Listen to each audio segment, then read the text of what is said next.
नमस्कार, मैं हूं कुमार अनिल। प्रशांत किशोर, वही प्रशांत किशोर, जन सुराज वाले प्रशांत किशोर जो पहले चुनावी रणनीतिकार रह चुके हैं, बिहार में ताबड़तोड़ सभाएं और सम्मेलन कर रहे हैं। कल उन्होंने पटना में मुसलमानों का एक छोटा कॉन्फ्रेंस था, करीब 200 लोग थे, उसमें वो शामिल थे और वहाँ पर क्या बात हुई इसकी चर्चा इस वीडियो में हम करेंगे। वो लगातार प्रशांत किशोर चुनावी ऑफर दे रहे हैं। अभी 2 दिन पहले पटना में उन्होंने महिलाओं का एक सम्मेलन किया, बापू सभागार में किया, और वहाँ पर 5000 के आसपास महिलाएं थीं, तो भीड़ के लिहाज से अच्छी संख्या थी। और वहाँ उन्होंने एक ऑफ़र दिया, कहा कि आप अपने घर की एक बेटी को हमें दीजिए, जन सुराज से जोड़िए, अगर उसको मोबाइल चलाना आता है तो हम 8 से 10 हज़ार रुपये हर महीना उसकी आमदनी का जुगाड़ देंगे, और वो भी 3 से 4 महीने में। पता नहीं उनके पास क्या योजना है और कैसे वो देंगे, अभी तो पूरी बात उन्होंने खोली नहीं है, लेकिन ये एक वादा उन्होंने बड़ा वादा कर दिया है। 8 से 10 हज़ार रुपया मोबाइल चलाने वाली लड़की घर बैठे कमाएगी, ये वो घोषणा कर चुके हैं। तो हर वर्ग में वो जा रहे हैं और कुछ घोषणा कर रहे हैं। तो कल वो मुसलमानों की एक मीटिंग में थे और पटना के एक बड़े होटल में वो मीटिंग हुई, और एक बड़े संपन्न व्यक्ति हैं पटना के, उन्होंने ही उस सम्मेलन को आयोजित किया था। और जल्दी ही वो एक बड़ा मुसलमानों का सम्मेलन शायद 1 सितंबर को वो करने वाले हैं बापू सभागार में, यानी 5000 लोग वहाँ जमा होंगे। तो कल जो मीटिंग हुई, तो मैंने पता किया कि मीटिंग में क्या कहा प्रशांत किशोर ने। तो प्रशांत किशोर इस मीटिंग में जो पिछली मीटिंग में जो कहा, कल की मीटिंग में वही बात मुसलमानों से वो लगातार कर रहे हैं। वो एक बात कह रहे हैं कि हर मुसलमान परिवार मुझे अपने घर का एक बच्चा दे, मैं उसको नेता बनाऊंगा। ये वो आर्थिक कोई पैकेज तो नहीं दे रहे हैं जैसे महिलाओं को दिया, लेकिन वो कह रहे हैं कि हम नेता बनाएंगे। तो मुसलमानों को ये बात थोड़ा कैच करने वाली बात है। मुसलमानों में 2 चीज़ें ज़्यादा चर्चा में रहती हैं। एक तो सांप्रदायिकता वाला है ही, वो खतरा उनको लगता है, और उनको क्या, वो सबके लिए वो खतरा है, पूरे देश के लिए खतरा है। तो एक उसके अलावा जो 2 चीज़ों की चर्चा होती है वो ये होती है कि मुसलमानों की बात करने वाला कोई नेता नहीं है। और ये जो है, ये ओवैसी को स्पेस देता है चुनाव में, या ऐसे भी ओवैसी के प्रशंसक मिल जाएंगे। ये उस नैरेटिव से आता है कि मुसलमानों के हक की बात करने वाला कोई नहीं है, कोई सच्चा नेता नहीं है, एक ओवैसी है जो खुल के बोलता है। तो ये ओवैसी को यहाँ से स्पेस मिलता है। एक और दूसरी बात है कि ये धीरे धीरे ये भी नैरेटिव बना है कि मुसलमानों का राजनीति में हिस्सेदारी उनकी कम हो गई है।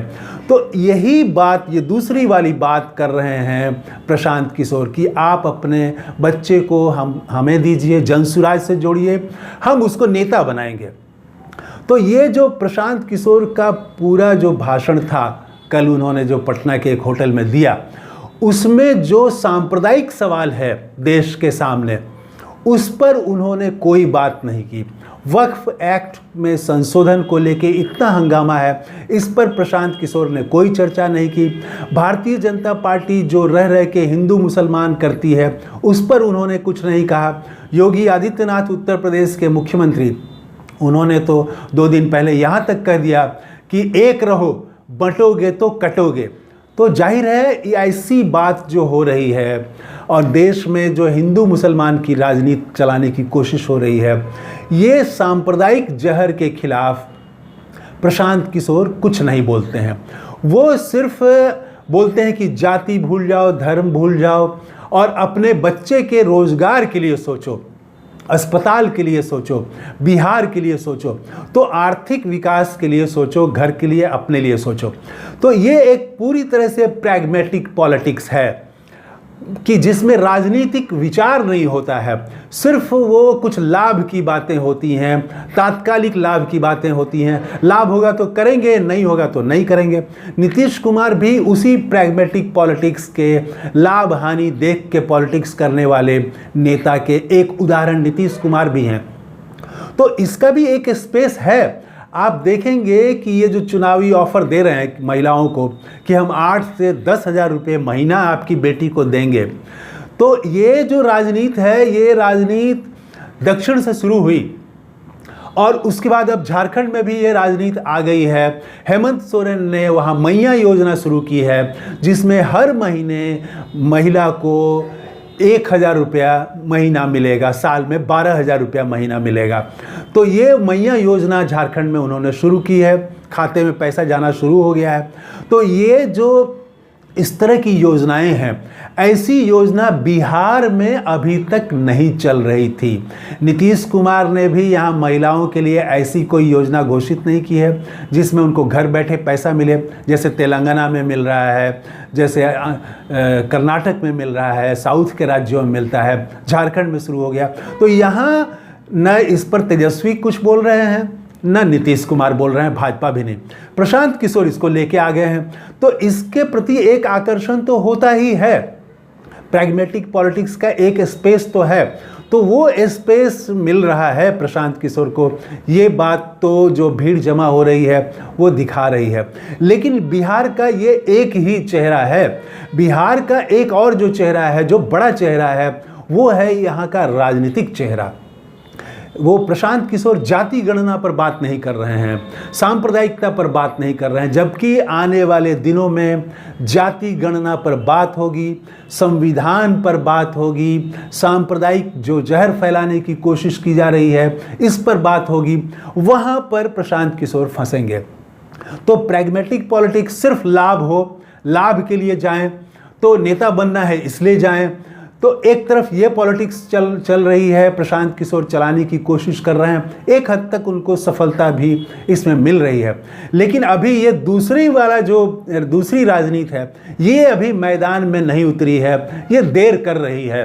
तेजस्वी यादव ने पहले कहा था कि 15 अगस्त से हम बिहार व्यापी यात्रा शुरू करेंगे, फिर बाद में कहा कि 17 अगस्त से करेंगे, फिर कहा गया कि उसके बाद तो कोई बयान नहीं आया है। लेकिन माना गया कि 24 अगस्त को दिल्ली की अदालत में उनके मामले में एक सुनवाई है, तो उसके बाद वो करेंगे। लेकिन 24 अगस्त भी बीत गया। तो अब देखें कि तेजस्वी यादव अपनी बिहार यात्रा कब शुरू करते हैं। नीतीश कुमार भी बिहार यात्रा शुरू करेंगे। तो ये जब शुरू करेंगे तब बनेगा, जाति गणना मुद्दा बनेगी, और आरक्षण, संविधान, सांप्रदायिकता, बिहार का विकास, ये सब जब एजेंडा आएगा तब प्रशांत किशोर के सामने असली चुनौती आएगी। फिलहाल तो वो मुसलमानों को चुनावी ऑफर दे रहे हैं कि आप हमारे साथ जुड़िए। उन्होंने ये भी कहा मुसलमानों से कि पहले आइएगा तो ज़्यादा पाइएगा, बाद में आइएगा तो जो जगह बचेगी उसी में हम एडजस्ट करेंगे आपको ना। तो आपको तो आना ही है, चुनाव के पहले आइए या चुनाव के बाद आइए। वो ये भी कहते हैं कि हमको वोट मत दीजिए, लेकिन एक बच्चा दे दीजिए हमारे साथ, हम उसको नेता बनाएंगे। तो यहाँ से बात शुरू करके वो कहते हैं कि पहले आइए पहले पाइए। तो वो चुनावी ऑफर लेके प्रशांत किशोर आ गए हैं।